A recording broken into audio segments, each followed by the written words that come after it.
আর বিপদ আসলে এটাকে নেগেটিভলি নেবেন না সবসময়। বিপদ আপদ এটা অনেক পজিটিভ ভালো জিনিস আমাদের জীবনে বয়ে নিয়ে আসে। শাইখুল ইসলাম ইবনু তাইমিয়া আলাইহি রাহমা উনি বলতেন, খুব দামি কথা, খুব হেভি ওয়েট কথা, মনোযোগ দিয়ে শুনুন। তিনি বলতেন, যে নিয়ামত তোমাকে আল্লাহ থেকে দূরে সরায়, ওই নিয়ামতের চেয়ে বিপদ ভালো, যে বিপদ তোমাকে আল্লাহর দিকে ধাবিত করে।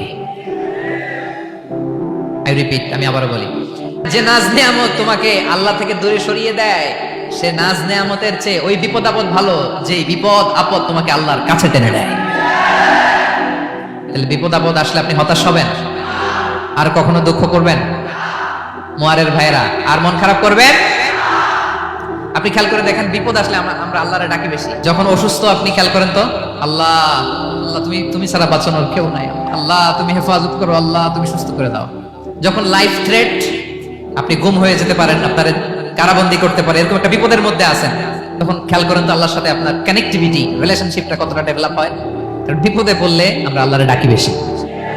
তাহলে বিপদ আপদেরও কিছু পজিটিভ সাইড বা দিক আমাদের জীবনে আছে না নাই?